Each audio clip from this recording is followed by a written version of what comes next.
juga cinta yang ditolak mentah-mentah ya. Ya, sakit hati, kecewa, marah. Termasuk juga dalam berbisnis saya ditipu orang sampai miliaran. Termasuk juga pengkhianatan, teman yang berkhianat. Saya kira itu semuanya sudah selesai dan sudah saya skip. Saya kira saya skip, saya apalagi erase atau juga apa? Delete macam gitu. Ternyata setelah 73 tahun, ternyata itu tidak hilang. Ternyata tidak hilang, tidak terhapus, tapi masih tersembunyi.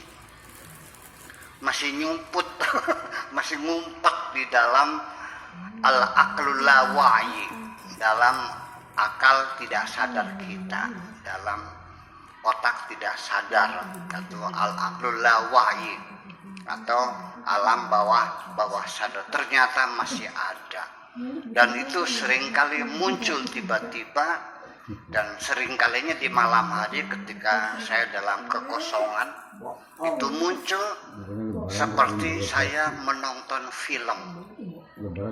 Kalau nonton film mah enak di bioskop, alur ceritanya satu ya kan. Tapi kalau saya menonton masa lalu saya, ini saya ditipu, nongol gambarnya. 1 menit kemudian muncul cinta saya yang ditolak dulu itu muncul lagi. Kemudian juga saya ditendang bapak saya juga muncul lagi. Saya menonton banyak film yang amburadul semuanya itu, dan itu menyebabkan saya menjadi susah tidur. Ternyata bahwa benarlah apa kata Allah, bahwa ketika kita marah dan kita mengendalikan marah kita sembunyikan, oke, itu bagus. Yang disebut dengan wal kadhiminal ghaidha, yang bisa menyembunyikan kemarahannya. Siapapun yang mampu mengendalikan emosinya, kemarahannya, kesedihannya, ya, sehingga selalu tampil dengan senyuman bertemu dengan siapapun, sehingga orang lain tidak tahu dia sedang marah, itu sudah bagus. Menghormati orang lain, ya kan begitu? Menyembunyikan kemarahannya, wal kadhiminal ghaidha, tapi itu tidak menghapus, tidak menghilangkan, hanya tersimpan rapih dan masih utuh. Makanya tidak cukup dengan wal kadhiminal ghaidha, tapi wal afina 'anil nas. Nah, baru skipnya itu terjadi ketika kita langkah berikutnya setelah kita sembunyikan, kita kendalikan kemarahan, ketika kita tutup dengan memberikan pengampunan, pemaafan kepada orang lain, itu baru terjadi skip, baru hilang. Itu persoalannya. Makanya wal kadhiminal ghaidha wal afina 'anil nas. Jadi di ayat lain juga sama. Kita memaafkan orang, betul. Setelah kita menyembunyikan kemarahan kita, masih tersimpan. Baru akan hilang itu ketika kita walafina, memaafkannya. Itu baru hilang. Tetapi jejaknya masih ada, kadang-kadang masih datang lagi. Nah, supaya hilang sama sekali, tidak meninggalkan jejak, makanya setelah fa'fu anhum, maafkanlah mereka, wastaghfir lahum, mintakan ampunan kepada Tuhan untuk mereka. Katakanlah, ya Allah, ya maafkanlah mereka yang telah menyakiti hatiku ini, karena aku sudah memaafkannya. Sebagai pembuktian bahwa kita memberikan maaf kepada orang lain itu betul-betul tulus dan murni, itu harus diakhiri dengan kita dukung atau kita mintakan kepada Allah supaya mereka diampuni oleh Allah. Ada 3 tahapan yang semacam itu. Jadi artinya bahwa apa yang terjadi sekarang, penyakit-penyakit degeneratif, tensi meningkat, kemudian hormon adrenalin juga meningkat, memicu tensi. Kemudian juga kolesterol karena kita menyimpan kesedihan yang berlebihan. Ternyata kerusakan-kerusakan hardware itu bermula dari gangguan-gangguan yang ada pada software, pada jiwa kita sendiri. Itu yang menjadi persoalan. Sebetulnya kita ingin melupakannya, tapi dia datang sendiri. Bukan hanya ini, bahkan sampai dosa-dosa yang pernah kita lakukan dulu. Apa mabuk, apa melacur, apa mencuri, apa korupsi, apa membunuh, dan sebagainya. The feeling of guilty itu lengket di dalam otak kita dan selalu membawa siksa. Setelah kita bertobat, baru kita merasa nyaman, bisa tidur nyenyak, tidak diganggu dengan the feeling of guilty itu.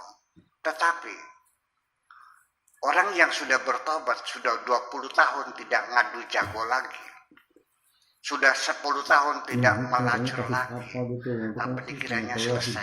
Tidak. Jagonya masih datang, kukururu di malam hari, ngajak ngadu jago lagi di otaknya. Ya, yang dulunya terbiasa melacur juga akan muncul lagi hasrat melacurnya. Datanglah cewek-cewek cantik mengajak berzina lagi. Namanya kambuh. Banyak sekali orang setelah bertobat itu menjadi kambuh lagi, main judi lagi, karena tidak hilang. Bayangkan, setiap hari kita itu menghadapi hal yang semacam itu, dan itu menjadi gangguan bagi kita semuanya. Maka kenapa saya selalu dalam ceramah itu hampir tidak pernah menceritakan sorga dan neraka.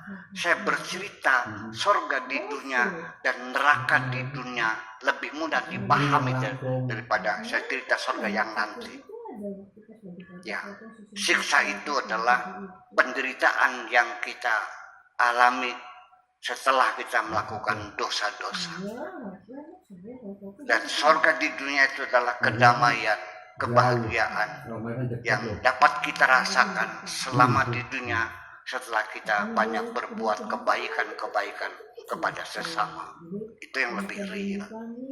Kalau cerita surga akhirat mungkin masih banyak yang nggak percaya ya.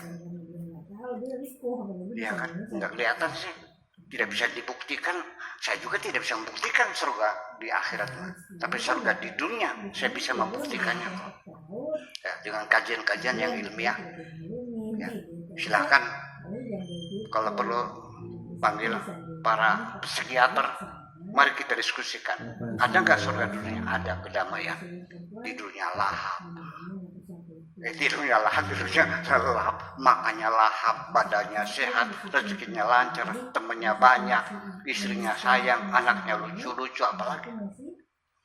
Ya, sehingga saya juga sering mengatakan bahwa ketika saya merasakan kebahagiaan karena saya bisa membahagiakan orang lain, kebahagiaan yang saya rasakan itu adalah aroma surga. Ya, lebih jelas seperti itu. Nah, itulah makanya jadi semua penderitaan, pengalaman, dosa-dosa yang kita lakukan, semuanya memori itu sama dengan komputer. Ya, silakan Anda berselancar kemana saja. Saya buka memorinya. Saya bisa menelusuri Anda berselancar kemana.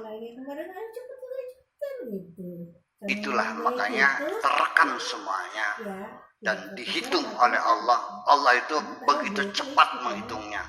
Innallaha sari'ul hisab. Kalau kita buka memori, mungkin lama ya. Allah mah sekejap mata kok terbuka semuanya itu. Nah, ini semacam ini. Jadi, lalu ketika kita sudah mengalami gangguan-gangguan semacam itu, disorder psikologis semacam itu,